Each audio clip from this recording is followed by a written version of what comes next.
Et si dans le futur, il existait un Adam et Ève synthétique, un couple d'androïdes primordiaux qui, comme nous, seraient mus par des facteurs internes et externes, les poussant à vouloir absolument goûter aux fruits de la connaissance. Et s'ils y arrivaient, s'ils parvenaient à comprendre qui sont leurs créateurs, et s'ils nous confrontaient, que demanderaient-ils? Comment? Pourquoi? Dans quel but? Et si nous étions les dieux des robots, la question que je me pose c'est, quel genre de dieu nous serions?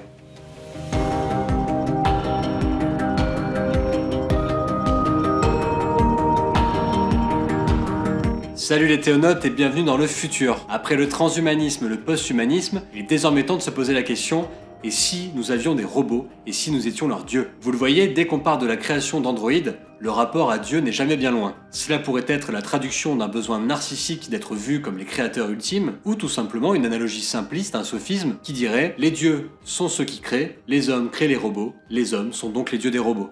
Est-ce si simple? Dans cet épisode de ZTO, je vais prendre plusieurs œuvres, des films, des séries et un livre. Pour ce faire, je vais être obligé de spoiler, divulgacher comme je l'ai déjà dit, mais je vais faire au maximum pour ne pas révéler des grosses informations gênantes. Il faut que vous ayez quand même envie d'aller voir la suite. C'est parti pour ce nouvel épisode de ZTO.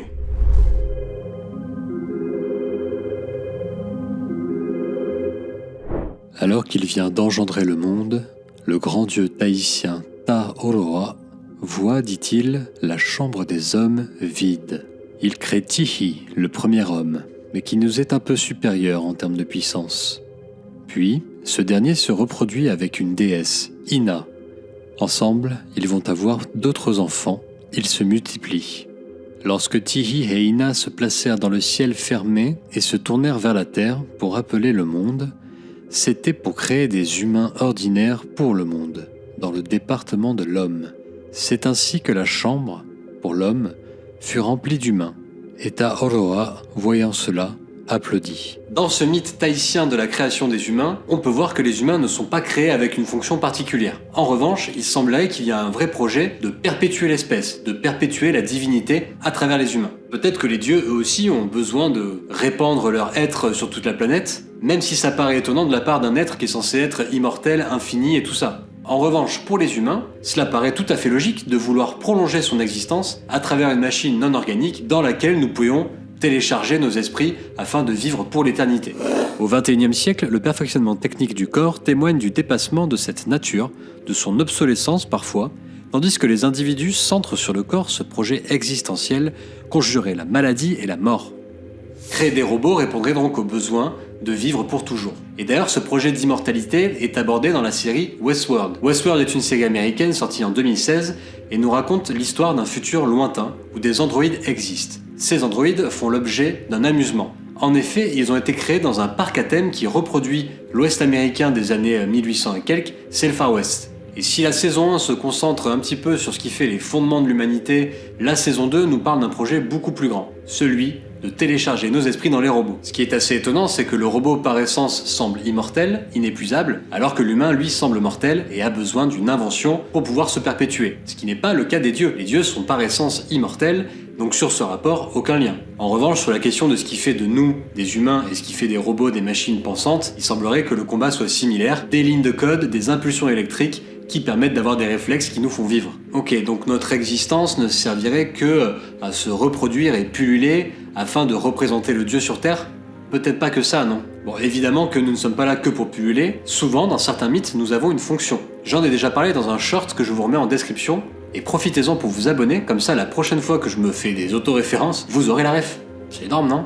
Dans ce mythe, les dieux mineurs, qui s'appellent les Igigi, en ont ras-le-bol de travailler à la construction des canaux et des temples pour les dieux majeurs, les Anuna. Ils sont à deux doigts de tout fracasser et décident de faire grève. Enki et Ninursag décident donc d'inventer une créature qui soulagera les Igigi. Il s'agit de nous, les humains. Nous avons donc une fonction dans ce mythe, c'est de soulager les dieux de leurs tâches ingrates. Et ça, pour le coup, c'est exactement ce qu'on veut faire avec les robots. On a envie d'inventer des robots pour nous soulager un petit peu de tout ce qu'on n'a plus envie de faire, à savoir construire des bâtiments, la pénibilité du travail, remplir des tableurs Excel, tout ça, c'est les robots, pas de problème. En ce sens, il y a un lien entre inventer des robots et inventer des humains. L'invention de nouvelles créatures remplirait donc deux besoins, perpétuer sa propre race et sortir de la servitude. Je suis obligé de noter également dans certaines mythologies que les dieux inventent les humains simplement par ennui et par loisir. C'est le cas de la déesse Nuwa dans la mythologie chinoise, qui nous crée principalement parce qu'elle s'ennuie, qu'elle se sent seule. Un autre exemple, chez les Cherokee, une tribu d'Amérique du Nord, les humains sont créés après tout, après les animaux, après la végétation, après la terre, mais ils n'ont pas de but. Ils sont juste là, ils font partie du grand tout. Bref, il semblerait qu'inventer une créature réponde donc au besoin de se perpétuer à travers elle, mais aussi de se sortir de tâches qu'on n'a plus envie de faire, qu'elle ferait à notre place. Parce qu'elle nous aime, elle a forcément envie de nous satisfaire. Je sais pas si ça va durer, mais... Les dieux auraient donc créé les humains à leur image afin de se perpétrer partout, et idem pour les robots ? Pourquoi pas en vrai, puisqu'on va les faire également à notre image. Bon, une fois que le cahier des charges est rempli et que le projet est validé, que font les dieux ?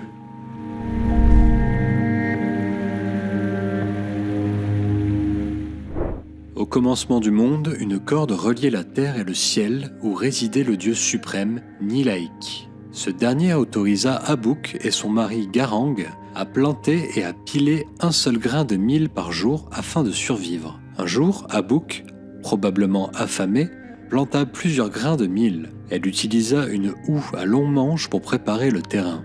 À cette époque, le ciel était très proche de la terre et Abouk heurta accidentellement Nilaik avec le manche de sa houe. Cela irrita tellement le dieu qu'il s'éloigna de la terre et il retira sa participation aux affaires humaines. Il envoya Atok, le petit oiseau bleu, couper la corde qui reliait la terre et le ciel. Désormais, il était impossible aux hommes d'atteindre le ciel. À cause de cela, les gens durent travailler dur pour se procurer leur nourriture. Et la maladie et la mort arrivèrent sur terre. Cet extrait est issu de la mythologie soudanaise du peuple Dinka. Et dans ce mythe, on nous parle d'un événement particulier. Le dieu s'est retiré et n'en a plus rien à faire de l'histoire des humains. Il se trouve qu'il a été vexé, et en général, on l'a vu, les dieux vexés, ils sont plutôt du genre à envoyer des déluges. Mais pas celui-là. Il devient ce qu'on appelle un Deus Ociotus, un dieu oisif. Le concept de dieu oisif serait apparu entre le XVIIe et le XVIIIe siècle, et comme son nom l'indique, nous parle d'un dieu qui a créé le monde, qui a fait sa création, et qui décide d'aller se reposer pépère et nous laisse faire. Il nous laisse faire car il nous a donné le libre arbitre. Et ce libre arbitre a nécessairement une conséquence, il nous pousse à faire des choix, qu'ils soient bons ou mauvais. D'où vient que nous agissons mal ? Si je ne me trompe, l'argumentation a montré que nous agissons ainsi par le libre arbitre de la volonté. Mais ce libre arbitre, auquel nous devons notre faculté de péché, nous en sommes convaincus. Je me demande si celui qui nous a créés a bien fait de nous le donner. Il semble, en effet, que nous n'aurions pas été exposés à pécher si nous en avions été privés. Et il est à craindre que de cette façon, Dieu aussi passe pour l'auteur de nos mauvaises actions. Cette citation nous vient de saint Augustin, un théologien du IVe siècle qui a eu une énorme influence sur la pensée, la philosophie de l'Église catholique. Et pour lui, le péché est un choix.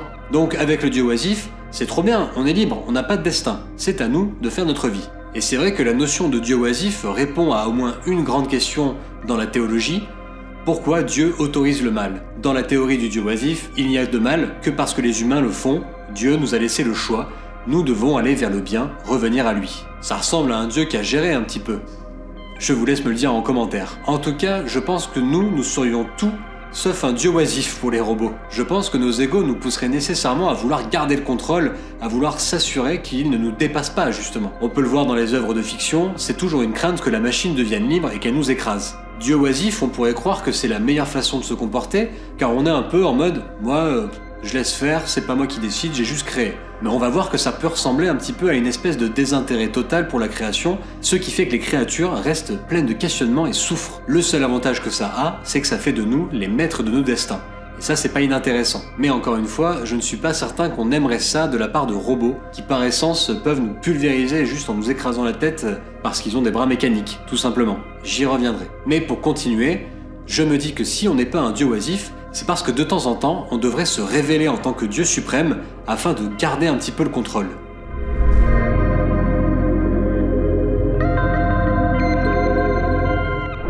Adroa, le Dieu suprême, créa deux êtres primordiaux. Boroboro, celui qui vient du ciel, et Mémé, celle qui vient seule, des jumeaux. Ensemble, ils peuplèrent la terre et adorèrent Adroa. Enfin, une partie d'Adroa, car ce Dieu créateur avait deux aspects. En tant que Dieu du ciel, il était impossible de le concevoir, de le connaître ou de l'appréhender par la raison humaine. Sous cette forme, il était Oniriu, c'est-à-dire bon et juste, bien que loin de l'expérience humaine. Mais afin de pouvoir être connu des hommes, il prenait la forme d'Adro, dieu de la terre, un homme au seuil de la mort, souvent représenté comme blanc avec la moitié du corps seulement. Sous cette forme, il était Onzi, c'est-à-dire mauvais, et associé à la mort. Pour s'attirer ses faveurs, il fallait sacrifier des enfants. Un classique des panthéons africains, c'est la double nature du dieu. Et comme on vient de le voir, la mythologie des Lugbara en Ouganda n'échappe pas à ce poncif. Un dieu, deux aspects. Un que l'on peut connaître, que l'on peut appréhender, qui vit parmi nous, mais qui n'est pas un bon dieu, un dieu pas ouf quoi. Et un qu'on ne peut pas connaître, ineffable, inconnaissable, lui c'est le bon dieu, qui gère absolument tout. Les épithètes du genre inconnaissable ou ineffable sont monnaie courante en religion. C'est le cas par exemple du dieu Amon chez les Égyptiens, dont le nom signifie littéralement le caché, l'inconnaissable. Il est impossible de connaître sa vraie forme, car il se révèle sous différents aspects. Et cette révélation fait de lui un Deus Revelatus, un Dieu révélé. En théologie, c'est une manifestation du Dieu sous un aspect, on pense au buisson ardent dans les 10 commandements, afin de se faire connaître ou tout simplement d'édicter des règles, cela dépend. Encore une fois, pour le parallèle avec les robots, ce sujet est abordé dans la saison 1 de Westworld. En effet, le créateur des robots s'appelle Ford, il est le dirigeant du parc à thème et a la main mise sur les robots. Mais il est le co-créateur du parc. Un autre créateur, s'appelant Arnold, et lui étant mort il y a quelques années, fait l'objet d'un dieu qu'on ne connaît pas encore, d'un dieu qui plane un petit peu au-dessus. Le but de Ford est de révéler la connaissance du dieu, Arnold, à Dolores, la première androïde du parc. Et cette révélation, cette nouvelle connaissance, va agir comme le déclencheur de l'éveil de Dolores, comme sa prise de conscience en tant que robot. Donc le Deus Revelatus, on pourrait croire que c'est une invitation à la connaissance. Mais d'un aspect beaucoup plus négatif, ça semble aussi une manière un peu tordue de garder le contrôle. Je m'explique. Dans le cadre de Westworld ou dans une spéculation imaginative, on peut s'imaginer un dieu qui fait monter la tension sur sa révélation. Où est-il? Que veut-il? Comment fonctionne-t-il? Etc.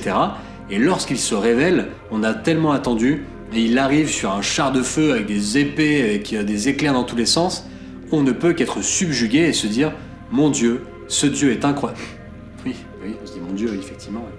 Bref, on trouverait ce Dieu incroyable, sa révélation surpuissante, on serait nécessairement sous le charme et envoûté. C'est en ça que je vois un truc un peu malsain, un truc de l'ordre du contrôle dans le Deus Revelatus. C'est l'exact opposé de la maxime grecque « connais-toi toi-même ». On ne demande pas de nous connaître nous, on nous demande de chercher à connaître le Dieu. Le Dieu révélé donc, c'est un Dieu qui s'assure que sa créature le perçoit comme le détenteur d'une vérité absolue. Peut-être que pour éviter de passer pour THE pervers narcissique, peut-être qu'il faut rester caché. Mais pareil, on peut croire que le dieu qui se cache, c'est un dieu qui se planque parce qu'il se dit qu'il va se faire taillader s'il sort. C'est d'ailleurs le sujet de l'excellente BD de Marc-Antoine Mathieu qui s'appelle Dieu en personne. Dans cette BD, je vous spoil pas, juste Dieu revient sur Terre et il se prend un procès de l'espace pour tout ce qu'il a fait. Lisez ça, c'est incroyable. Mais rester planqué aussi, c'est s'assurer que notre image n'est pas entachée. Regardez la mythologie Lugbara des Ougandais, on y voit un bon dieu que l'on ne connaît pas, et le dieu qui se présente à nous, il est nul. Donc rester caché, c'est aussi préserver son intégrité. On retrouve la notion de dieu caché sous le nom de Deus Absconditus dans les pensées de Blaise Pascal et dans son œuvre en général. Pour ce philosophe, il est impossible de connaître Dieu sinon par la foi et par l'expérience divine, car la raison étant limitée, seul le miracle de la foi le permet. Il écrit dans les pensées. C'est le cœur qui sent Dieu, et non la raison. Voilà ce qu'est la foi. Dieu sensible au cœur, non à la raison. Toute la misère de l'homme vient en effet de ce que Dieu s'est caché à ses yeux, qu'il s'est rendu indigne par le péché, de retrouver ce qui le rendrait véritablement heureux. Il ajoute également que si Dieu se découvrait continuellement aux hommes, il n'y aurait point de mérite à le croire. Et s'il ne se découvrait jamais, il y aurait peu de foi. Alors comme ça, de prime abord, on se dit que Deus Absconditus est l'inverse de Deus Revelatus. Mais selon Blaise Pascal et sa manière de le formuler, ils sont plutôt complémentaires. La révélation d'un dieu n'a de puissance que si ce dieu a été caché au préalable. On joue les dieux cachés un petit moment, on se révèle dans la grandiloquence, bref, on s'assure encore une fois de préserver notre image, de préserver notre pouvoir, en gardant un contrôle un peu fucked up quoi. Parce que si on y réfléchit 2 secondes, un dieu caché, totalement caché, il nous inviterait à lâcher prise et à vivre l'expérience de la vie. Alors attention, ce n'est pas comme le dieu oisif. Le dieu caché, il regarde et il agit de manière à ce que ça agisse quand même un peu comme il veut. Il y a une légère nuance. Quoi qu'il en soit, toute révélation matérielle, rationnelle serait celle d'un faux dieu. Un vrai dieu ne peut pas être compris par la raison humaine. Deus Revelatus et Deus Absconditus donc seraient 2 facettes d'un même dieu, qui semble nous parler en injonction paradoxale. Alors une injonction paradoxale, c'est un énoncé contradictoire. C'est par exemple si un Dieu vient et nous dit « Sois libre », si j'obéis, je ne suis pas libre, mais si je n'obéis pas, je suis libre, et donc j'ai obéi.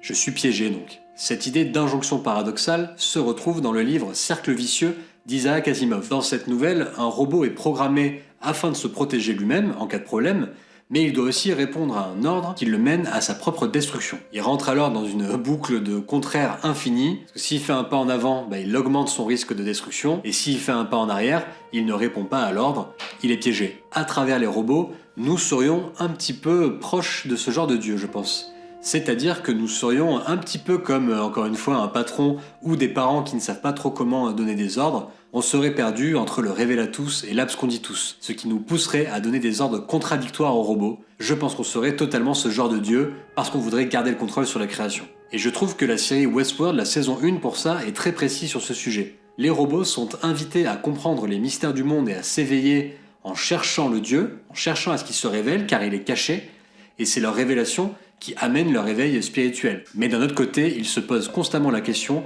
de leur propre libre arbitre. Est-ce que ce Dieu ne jouerait pas un petit peu avec eux ? Allons plus loin alors. Imaginons que le robot est devenu sachant. Il a accédé à la connaissance du Dieu, mais ce Dieu ne lui convient absolument pas. Il a envie de changer les choses. Que se passerait-il alors ?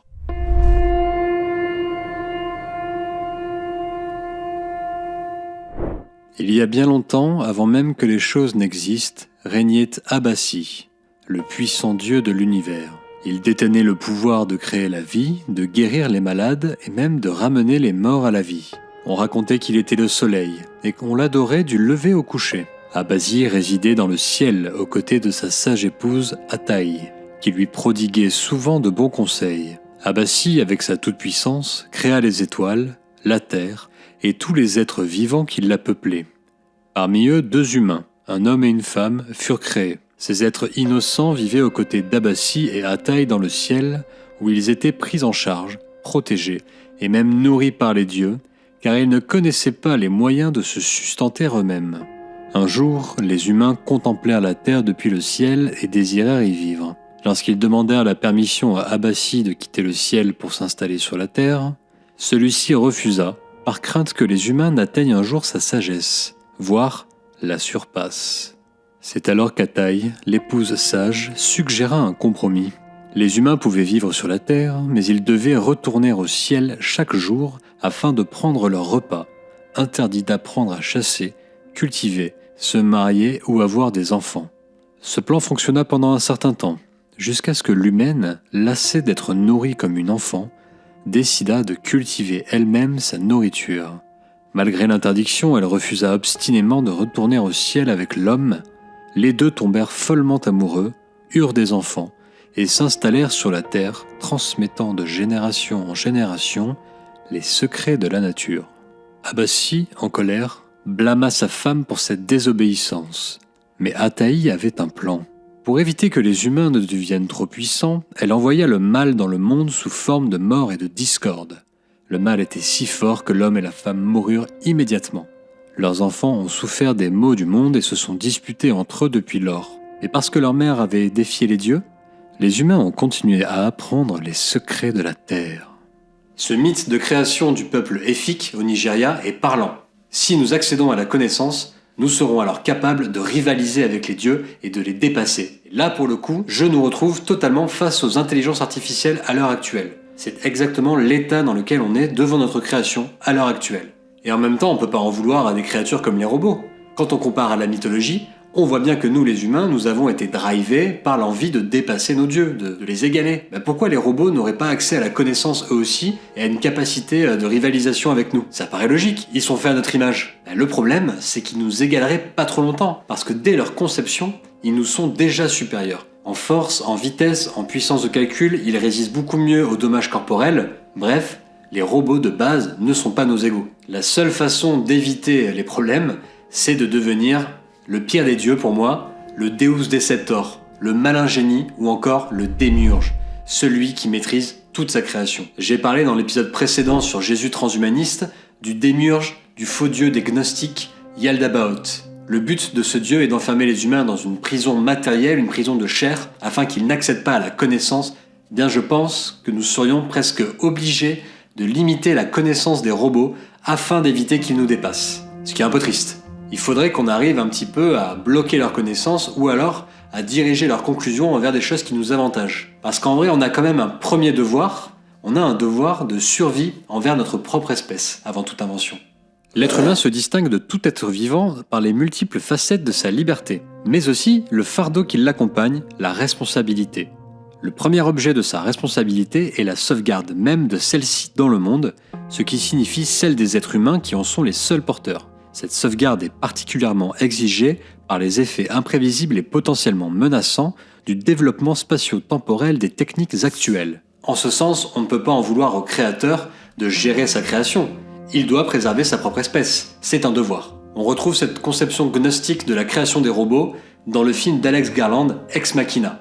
Dans ce film, le personnage principal s'appelle Caleb, c'est un brillant technicien de l'IA, et il a gagné un concours afin d'aller faire un test de Turing avec la plus grande star de la tech du film, qui s'appelle Nathan, un peu un équivalent de mec qui gère Google ou d'Elon Musk. C'est un test qui permet de savoir si une IA a atteint le niveau de pensée humaine.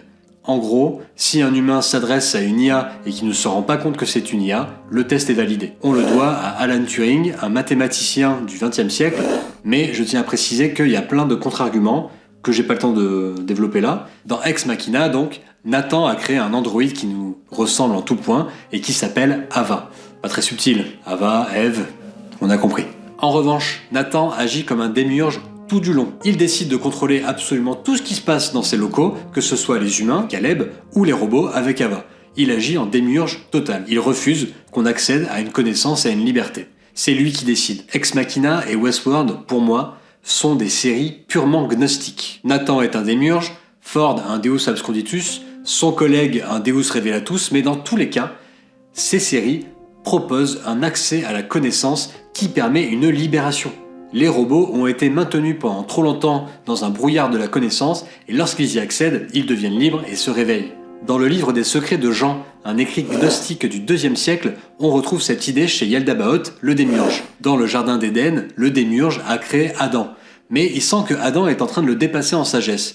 Il l'enferme alors dans une prison de chair. Et le texte nous dit... Et Yaldabaoth sut qu'Adam ne lui avait pas obéi parce qu'il était plus intelligent que lui. Aussi désira-t-il reprendre la puissance qui lui avait été retirée au profit d'Adam. Et il jette un égarement sur Adam. Voilà une façon démiurgique de contrôler les robots. Nous pourrions les programmer afin qu'ils aient un égarement. Bref, qu'ils ne soient pas en capacité de connaître certaines choses qui leur permettraient de nous dépasser et de rivaliser avec nous. Mais c'est vrai qu'il y a de base une nuance. Si le faux dieu des gnostiques ou sans roi, rappelez-vous, lui veut absolument maintenir Adam dans une méconnaissance totale, nous, on n'a pas le même rapport avec les IA et les robots. En effet, les IA sont déjà là pour nous aider à connaître des choses qu'on n'arrive pas à connaître avec notre raison. C'est tout le paradoxe de la chose et c'est ce qui fait qu'on est plusieurs dieux à la fois. Il faut qu'on garde le contrôle, mais en même temps, il faut qu'on puisse laisser le robot aller aussi loin qu'il veut pour pouvoir nous aider à répondre à des questions existentielles. On est plus proche des enfants qui jouent à chercher la limite, finalement. Encore une fois, une créature faite à notre image va désirer, va vouloir accéder aux mêmes privilèges que nous. C'est normal, parce que savoir, connaître, c'est la clé du libre arbitre. Et si nous, on ne veut pas finir comme les dieux, à savoir morts et oubliés pour la plupart, nous devons contrôler au minimum le destin de nos robots.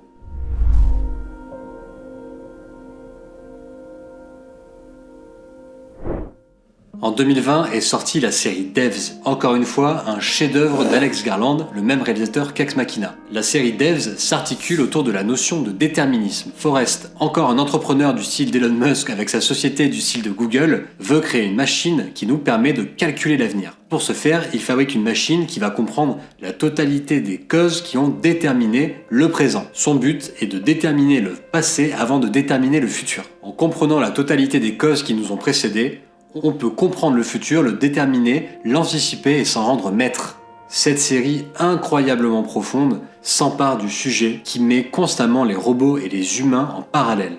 Qui est libre dans cette histoire? Nous sommes des machines dirigées par des impulsions électriques, elles-mêmes influencées par des facteurs intérieurs et extérieurs qui font qu'on fait certains choix. Même combat. Et d'ailleurs, la série Westworld fait le même parallèle.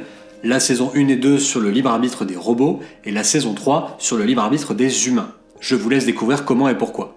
Bref, dans les deux cas, les deux séries proposent une sortie de secours, par l'accès à ses propres souvenirs, par la mémoire. Dans Devs, la compréhension de toutes les causes qui nous ont amenés à être ce qu'on est nous permettrait de pouvoir anticiper le futur et donc de le maîtriser, je l'ai dit.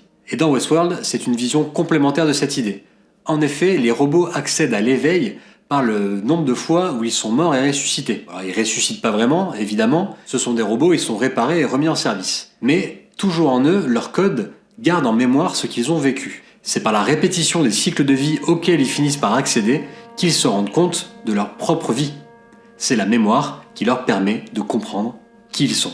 D'ailleurs, je fais un léger parallèle avec le concept de samsara chez les bouddhistes. Le samsara, c'est le cycle des existences dont il faut s'extirper afin de s'échapper de la souffrance et du cycle des recommencements. La gnose, la raison, la sagesse, la connaissance, tous ces mots sont des épées pour mener le combat qui nous libérera. Être libre donc, c'est comprendre tous nos choix et choisir nos contraintes. Dans ce cas, il semblerait que corps et esprit ne fassent qu'un.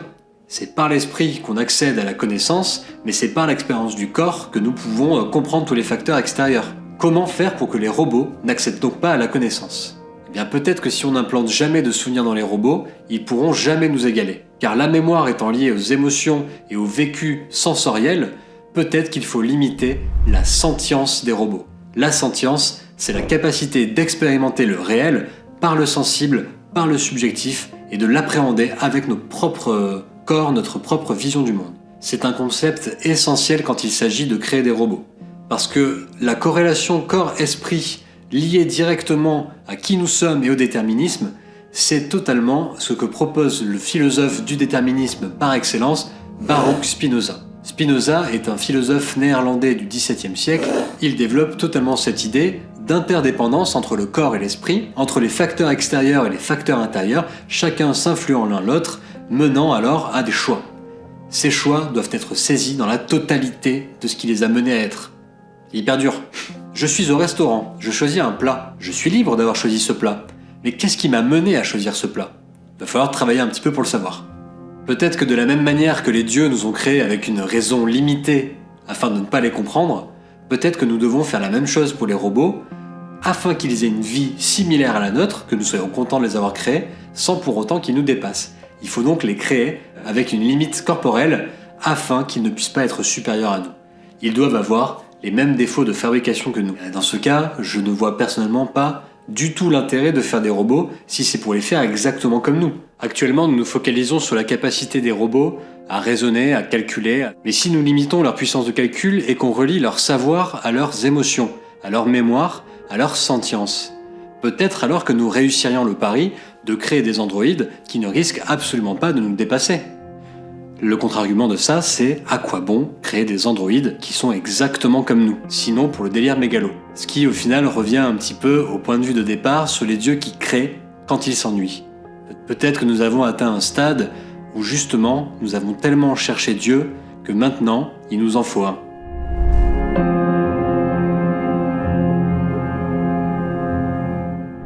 Friedrich Nietzsche, nous le savons, a dit « Dieu est mort ».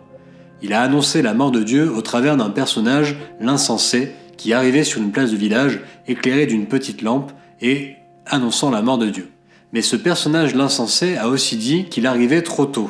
Et pour moi, c'est totalement le lien que je fais avec les robots. Je pense que Dieu n'est jamais mort, parce que Dieu était à venir. La création de Dieu est directement liée pour moi à celle des robots. Peut-être que finalement Dieu était à naître et qu'il arrive enfin sous la forme de l'intelligence artificielle qui va défier toutes nos capacités. Et le truc qui est hilarant là-dedans, c'est que pour inventer des robots à l'image de Dieu, il a fallu piocher dans notre imaginaire des dieux que l'on connaît. C'est une boucle.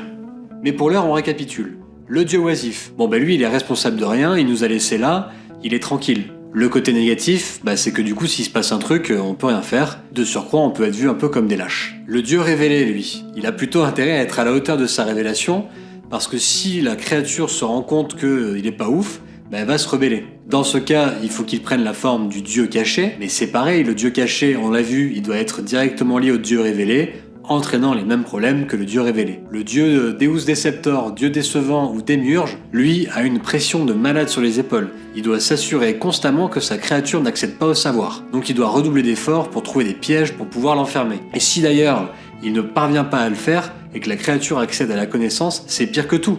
La créature va nécessairement prendre la mouche et nous défoncer, quoi. Donc Démiurge, on évite, trop risqué.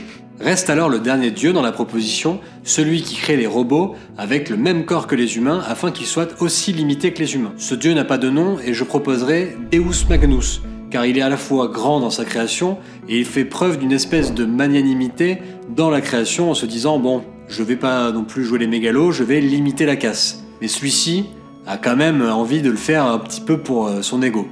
Donc pas ouf. Reste alors la possibilité de mixer tout ça dans une nouvelle proposition.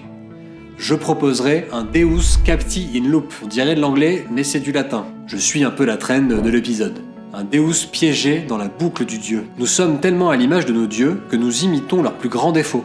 Nous avons peur de notre création, nous avons peur qu'elle nous dépasse, nous devons la contrôler, etc. C'est une boucle infernale dans laquelle on continue de créer les mêmes problèmes et les mêmes questionnements. Et ce qui en vient à la dernière question sur le libre arbitre, il semblerait que nous en soyons totalement dénués, puisque nous ne saisissons pas la totalité des causes qui nous amènent à créer des dieux qui ressemblent aux dieux d'avant. C'est complètement fou. Une boucle continue et inarrêtable, une espèce de folie démiurgique, quoi. Il faut absolument créer. Car une des questions sur Dieu, c'est le fait que si Dieu arrive, je crois que je l'ai déjà dit dans un épisode, mais si Dieu descend sur Terre et qu'on lui demande pourquoi, j'espère qu'il a la réponse. Parce que si les robots prennent conscience et qu'ils nous demandent à nous pourquoi, ils vont être vénères, hein. Peut-être devrions-nous travailler d'abord sur notre passé avant d'avancer vers le futur. Et en même temps, on ne peut pas arrêter de travailler vers le futur, c'est la base de l'être humain, il faut quand même avancer. Pas croître, avancer. Bref, nous allons traverser les mêmes combats, nous allons avoir les mêmes peurs que les dieux présents dans les mythologies. Nous allons répéter. Nous allons répéter une invention, celle de Dieu, dans une nouvelle invention, les robots. Ma question initiale sur quel genre de dieu nous serons n'ouvre pas sur une réponse, mais sur une autre question qui, elle, n'aura de réponse que dans le futur. Quels dieux seront les robots pour nous ? Merci à tous d'avoir regardé cet épisode, j'espère que ça vous a plu encore une fois. J'ai essayé au maximum de pas trop spoiler, divulgacher et tout, mais j'avoue c'est chaud, et en plus c'est vrai que pour l'analyse, je suis obligé. En revanche, j'espère que ça ne vous a pas dégoûté d'aller voir ces séries ou ces films qui sont impeccables, je vous y encourage grandement. Je vous laisse le soin de partager, liker, commenter, vous abonner. Il n'y a pas encore de bots qui le font automatiquement en analysant vos désirs et vos pensées. Je reviens vite avec des dieux moins synthétiques que les deux dernières fois, et d'ici là, gardez l'esprit ouvert. À bientôt!